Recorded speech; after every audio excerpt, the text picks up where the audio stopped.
Bismillah. Assalamualaikum warahmatullahi wabarakatuh. Alhamdulillahi rabbil alamin. Wa sallallahu ala asyrafil anbiya'i wal mursalin nabiyina Muhammadin wa ala alihi wa ashabihi ajma'in wa man tabi'ahu bi ihsanin illa yaumiddin. Amma ba'du. Ya auladi, kaifa halukum? La'allakum fis sihhati wal afiyah. Anak-anakku rahimakumullah, bagaimana kabar kalian? Semoga kalian dalam keadaan sehat wal afiat. Anak-anakku rahimakumullah, pada pertemuan kali ini kita akan mempelajari dua pembahasan. Tapi sebelum kita mulai, Ustadz ingatkan kembali agar kalian mempersiapkan peralatan tulis kalian dan jangan lupa untuk mencatat serta dimurojaah agar ilmu yang kalian pelajari melekat dengan kuat. Anak-anak rahimakumullah, pembahasan yang akan kita pelajari adalah ada dua. Yang pertama adalah murojaah tasrif fi'il madhi, dan yang kedua mengenali fa'il yang terdapat pada fi'il madhi. Bisa dilihat pada pelajaran yang kedua, bisa dibuka pada buku paket. Kemudian kita masuk pada pembahasan yang pertama, yaitu murojaah tasrif fi'il madhi.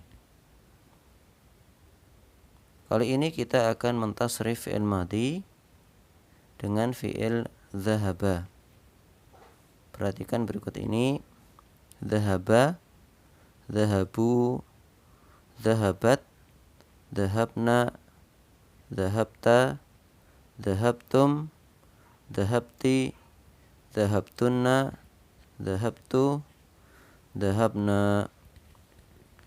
Dhahaba artinya dia laki-laki telah pergi. Dhahabu artinya mereka laki-laki telah pergi. Dhahabat dia perempuan telah pergi. Dhahabna mereka perempuan telah pergi. Dhahabta kamu laki-laki telah pergi. Dhahabtum kalian laki-laki telah pergi. Dhahabti kamu perempuan telah pergi. Dhahabtunna kalian perempuan telah pergi. Dhahabtu saya telah pergi. Dhahabna kami telah pergi. Yang perlu kalian perhatikan kata dia laki-laki, mereka laki-laki, dia perempuan, mereka perempuan adalah merupakan kata ganti orang ketiga, dhamir ghaib, yaitu yang dibicarakan. Maka ketika kita ingin menggunakan fi'il madhi juga harus disesuaikan dengan kata ganti tersebut. Misalnya Hamid telah pergi. Hamid jika dirubah menjadi kata ganti, menjadi dhamir, maka menjadi apa? Menjadi dia laki-laki, huwa. Maka fi'il madhinya menggunakan dhahaba. Contoh lainnya, at-tullabu, para pelajar laki-laki. Jika dirubah ke dalam kata ganti atau dhamir, maka menjadi apa? Maka menjadi mereka laki-laki, menjadi dhamir hum. Maka fi'il madhinya menggunakan dhahabu. Contoh lainnya, ya abi, wahai bapakku. Jika dirubah menjadi kata ganti, maka menjadi apa? Menjadi kamu laki-laki, menjadi dhamir anta. Maka fi'il madhinya menggunakan dhahabta. Perhatikan anak-anak, jika diawali dengan ya nida, ya, maka menunjukkan untuk kata ganti orang kedua, untuk dhamir mukhatab, yaitu yang diajak bicara. Contoh lainnya, ya ikhwani, wahai para saudara laki-laki. Jika dirubah menjadi kata ganti, maka menjadi apa? Maka menjadi kalian laki-laki, menjadi dhamir antum. Maka fi'il madhinya menggunakan dhahabtum, dan begitu seterusnya. Jadi anak-anak, intinya ketika kita ingin menggunakan fi'il madhi yang sesuai, maka kita lihat kepada kata gantinya terlebih dahulu. Paham ya? Kita masuk pada pembahasan yang kedua, yaitu mengenali fa'il, subjek atau pelaku yang terdapat pada fi'il madhi. Anak-anak, perhatikan berikut ini. Dhahaba terdiri dari fi'il dan fa'il yang berupa dhamir mustatir. Dhamir mustatir artinya dhamir yang tersembunyi, yang tidak nampak. Kemudian dhahabu terdiri dari fi'il yang bersambung dengan huruf wawu yang disukun, dan wawunya ini disebut dengan wawu jamaah sebagai fa'il. Adapun alifnya di situ itu disebut dengan alif tafriqah, hanya sebagai tambahan. Kemudian dhahabat. Dhahabat terdiri dari fi'il yang bersambung dengan tak sukun, disebut dengan tak ta'nis sakinah sebagai tanda perempuan. Adapun fa'ilnya adalah dhamir mustatir seperti pada dhahaba tadi. Kemudian dhahabna.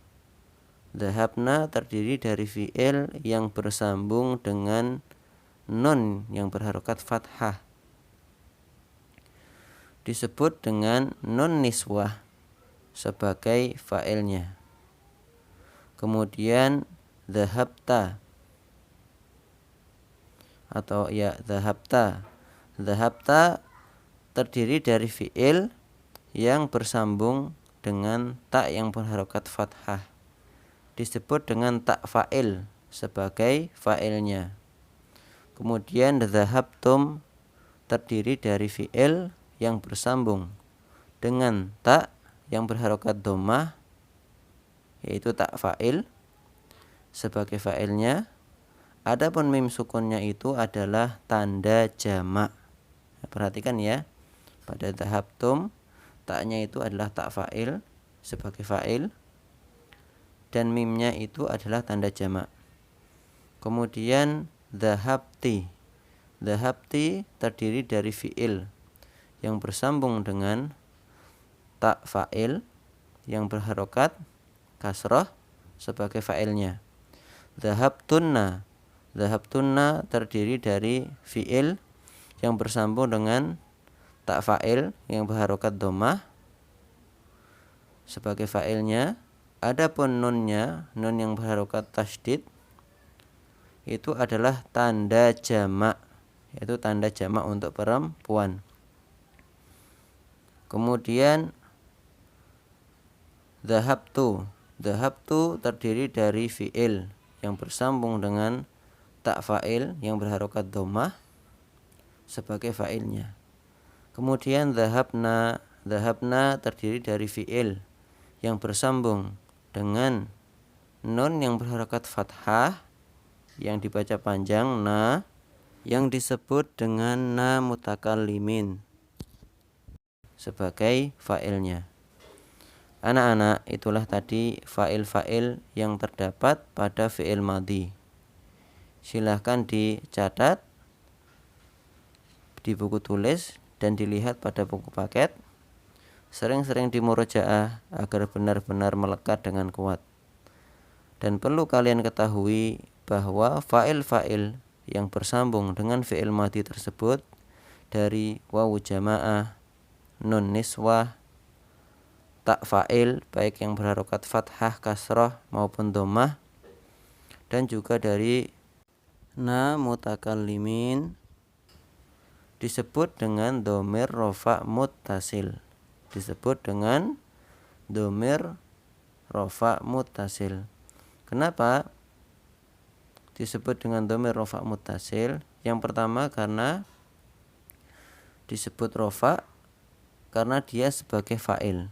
Posisinya, kedudukannya adalah sebagai fa'il, maka disebut dhamir rafa. Disebut muttasil karena dia bersambung. Penulisannya adalah bersambung dengan fi'il madhi. Demikianlah anak-anak pelajaran kita kali ini. Semoga Allah mudahkan kalian untuk memahami. Barakallahu fikum wa sallallahu wa baraka ala nabiyyina Muhammadin wa ala alihi wa ashabihi ajma'in. Wassalamualaikum warahmatullahi wabarakatuh.